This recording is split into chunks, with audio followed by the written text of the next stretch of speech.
I've been using Ableton Live for live playback on tour for many years, and one of the things I was curious about is could I create a setup in Reaper that would meet my needs for live playback.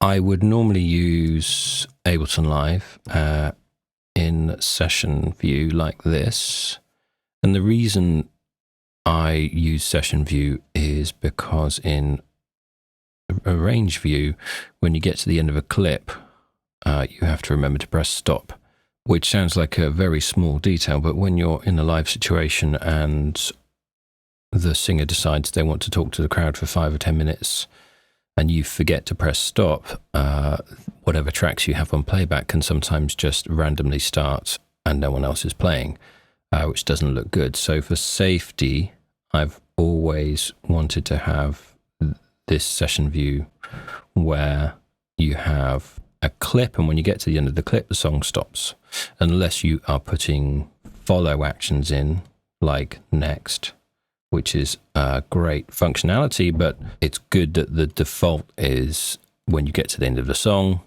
the audio stops. So arrange view is great for rehearsals because you might want to add or subtract 8 bars. You might want to add some new instrument tracks or some new percussion tracks to your playback. So in rehearsals, we're always using arrange view. When it gets to the tour, I would go into session view for the reasons I've just explained. In Reaper, what we can do is add a marker that will tell the audio to stop at the end of a song. So that is a very simple solution, which means that we can work in arrange view for rehearsals and for live. So what I would do is I would have my arrange view session for rehearsals saved as live set rehearsal version 1. And then when we get to touring, it becomes live set tour version 1, so that I know once it has tour in the title or something similar, we know that that's the version that we've locked, and we're only going to change that if we're in agreement that changes can be made. So again, one of the benefits of session view is that it's very difficult to cut 8 bars out of an actual clip of audio that's in a block like this. So you don't get mistakes, and you know that you're not going to suddenly miss 32 bars of a song because someone's hit delete by mistake when they're editing. So you still have to be careful with that when you're working in arrange view, but not having to bounce out all of your stems to go back into the session view, it can be a bit of a time saver. The other thing that's great here with Ableton is in the title of the song, if you put the tempo at the end, you just write the tempo of the song in, it will change the tempo here. So 99, 83, so it's changing the tempo with the song. Again, Reaper can do that, so I just had to work out a way to do that in the setup. So without further ado, let's look at this basic idea. At the moment, it's a work in progress. I would really appreciate any feedback. If you're watching this and you've tried something similar and you have some other solutions and ideas, this is something I just wanted to share to really start a conversation with anyone else out there who's doing playback work and wants to investigate using Reaper. I think it's feasible, but I'm going to say right now that this system isn't finished. I definitely have a couple of bugs to iron out in it, but at the moment, if I had to, I would be confident to use this system. But yeah, there's a couple of things that I would like to change if possible. So anyway, that's just my preface to this demonstration. Not a perfect system. So there's a keyboard shortcut setup which starts a custom action, so we can put in 128 measures of silence, bring in our tracks. These are James May's audio tracks that he's kindly letting me use, so they're not necessarily the kind of tracks that you would be using for playback, but they are definitely useful for now. Okay, so that's it. That's how long it takes to import all of the tracks, name the region, and set the tempo, and add a marker which will stop playback at the end of the song. I'll just talk you through that again. So we insert 128 measures of silence, go to our next song. These are our stems for our next song. It's called If You Say, rename, so that names the region there. And then we've got a folder that the tracks are going into, so we're going to call the folder the same name, and the tempo is 116. And then the marker that we put in, this is the stop, instructions to stop. We go at exclamation mark 1016. Okay, so this is the first song. This is the second song. Done. And as you can see, these notes here, this is SWS notes. As we change song, this is locked to region names. So whatever we've called this region is going to show up in our screen. And this could be, you know, all you want to see during the gig so that you can see what song you're on.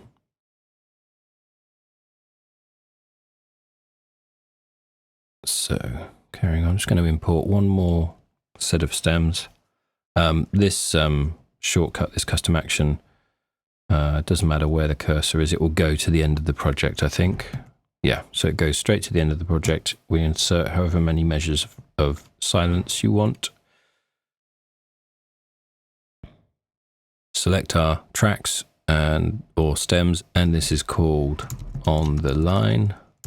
So we call the region on the line, call the folder on the line, and the tempo is 72. And then the marker at the end, 1016. So basically this is what we end up with. This is the whole project. These are the songs, and these are the regions for the songs. As you can see,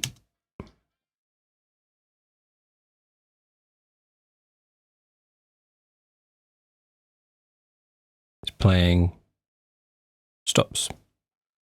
Same thing here if we're playing this track. Playing up to the end of this, where the marker is, and then it stops.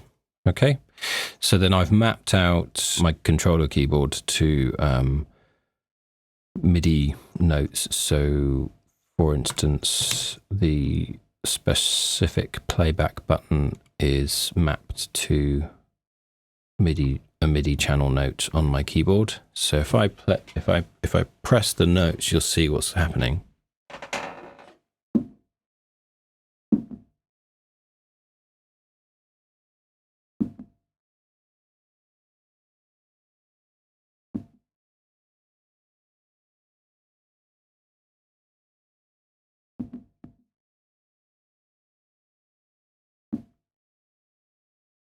So I can stop the audio. And there's a kind of a panic button which goes back to the outputs folder, which is where you want to just start to go back to the beginning. Can move up and down folders, which essentially moves you back and forwards in the set. The play button will go to the next song.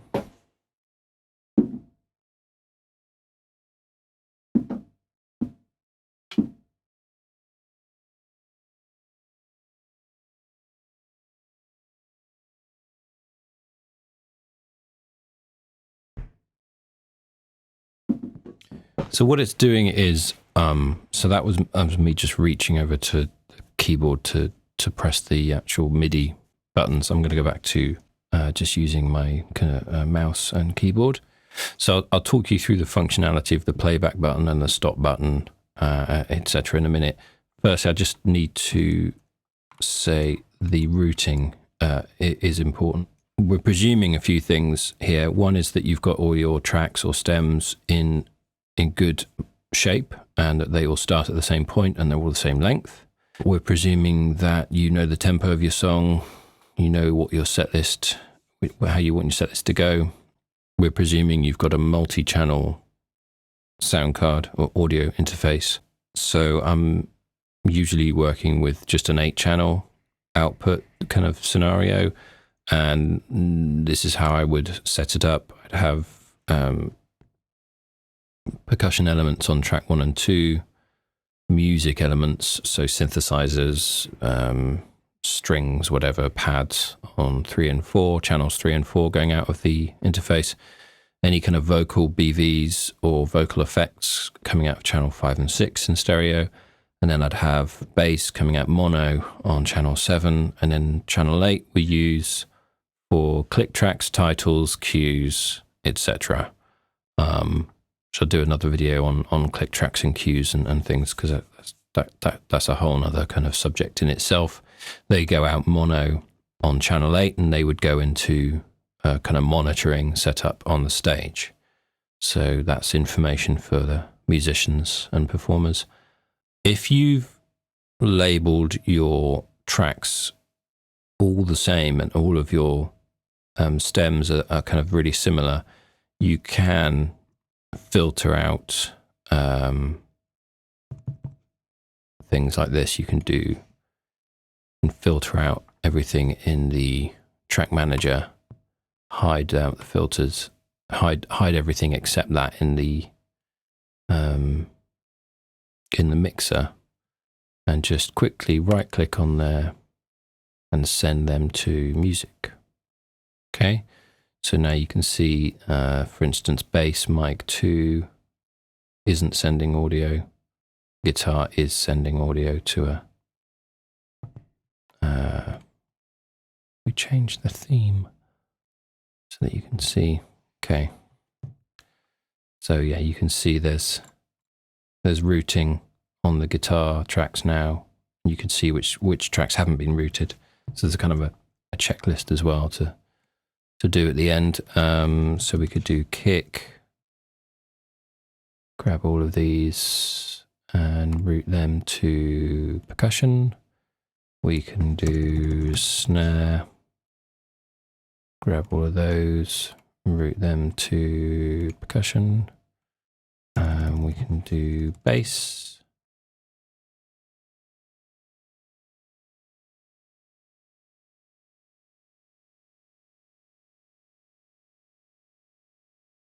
Accordions. Okay, they can all go. Okay, you get the idea. To music. So then when we look at these routings now, the percussion is getting all the drum tracks, and then that's going out of our sound card 1 and 2. The music is getting all the acoustic guitars, electric guitars, accordions, clarinets, etc. That's going out to output 3 and 4 on our sound card. The Vox is getting all the vocal tracks. Bass is getting bass tracks. And then click, we'd have some click tracks in here that we'd be sending to the click output as well. So this is all of the tracks in the mixer. And then this is just the folder parents, so the songs, as it were. So we've done our routing. We've imported our tracks. We've moved the set list around a little bit. I just want to show you the play button. So what we do is we need to select. I'm just going to go back to another theme because it's a bit easier to see. MK Ultra. So you can see which track I'm highlighting, and this is my kind of panic button. This just goes back to the very, very first track. Okay. So it doesn't do anything. When I press play, what happens is it selects the next folder and plays.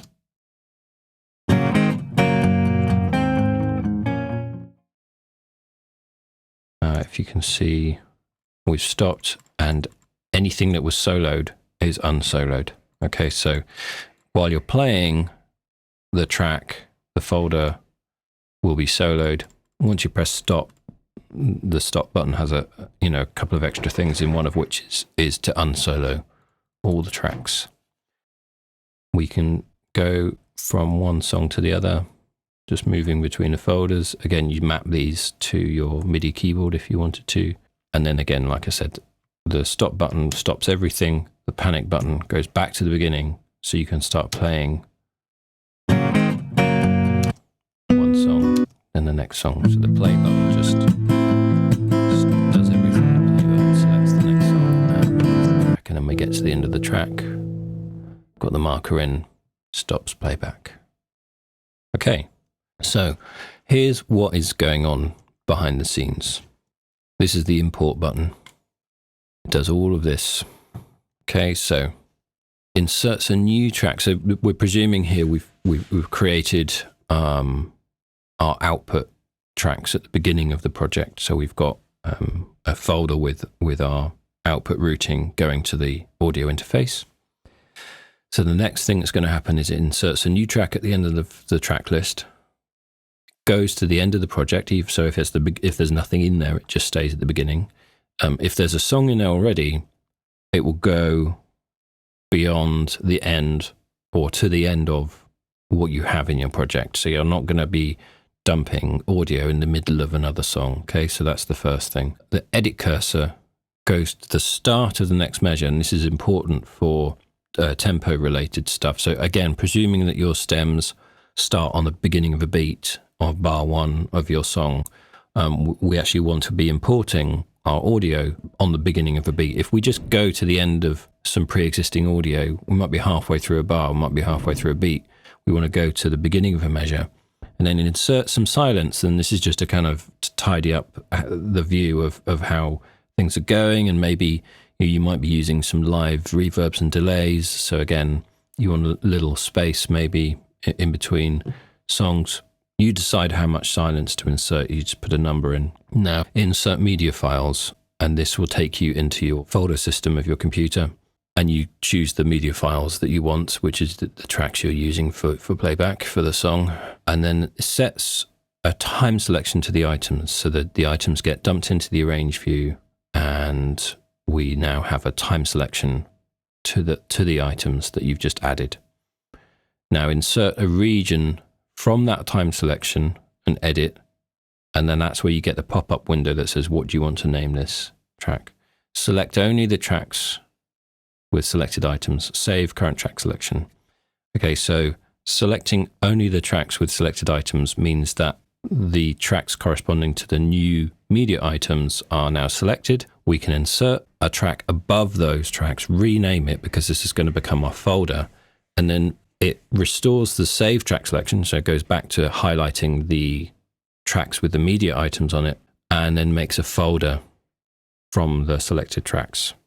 Selecting previous tracks, keeping current selection means it goes back to the new track you just created above the media items, but it keeps the tracks with media on it selected.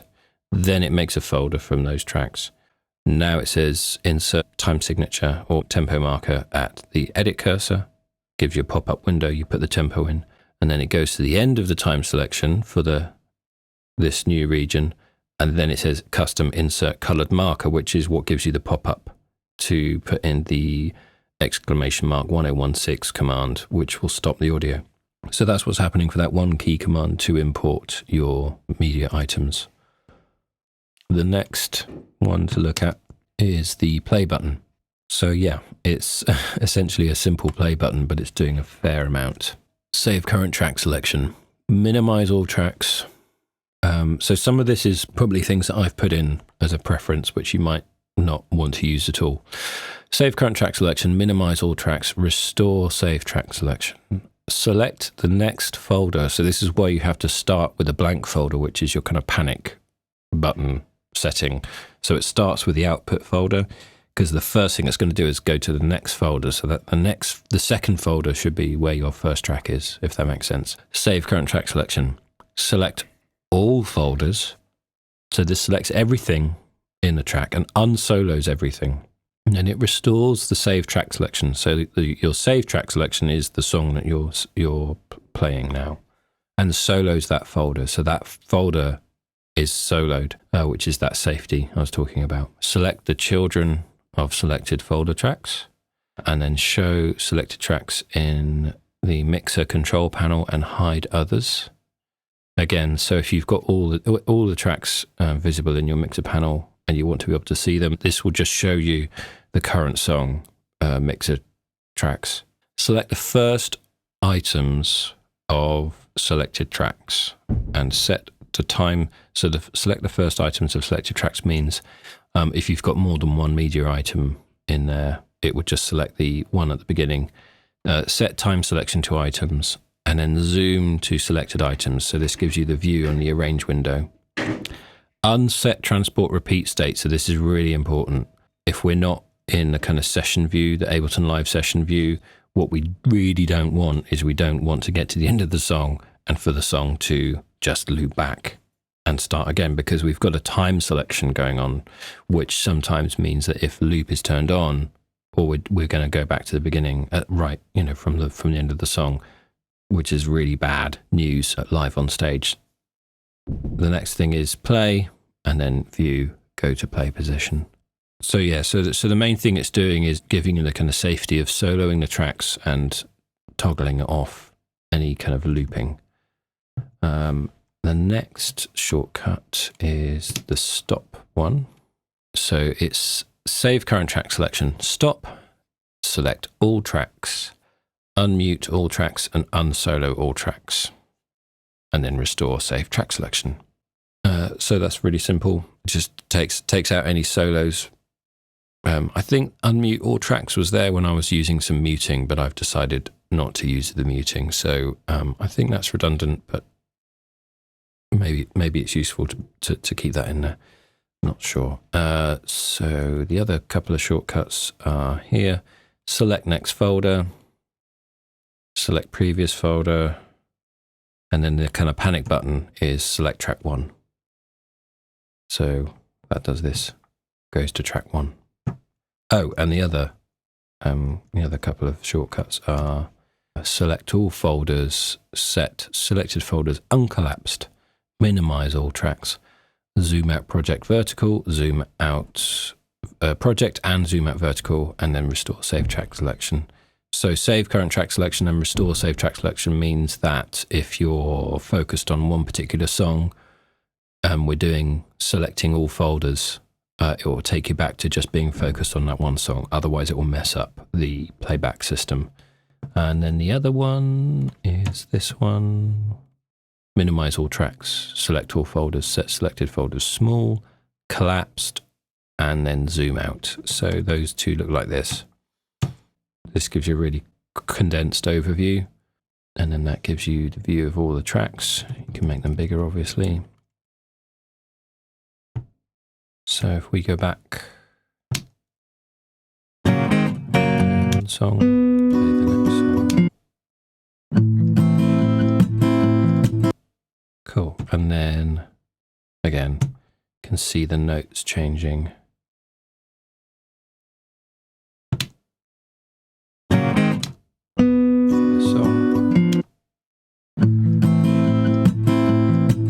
And then you can put in your folder, you can add your MIDI instruments or your MIDI program change information going out to your MIDI guitar pedal, all the kind of MIDI stuff I haven't got into. I'm going to leave it there. If you'd like to stay updated, there's a mailing list on my website, and I'll put the link in the notes below. Other than that, please subscribe, and I hope you found this a useful video.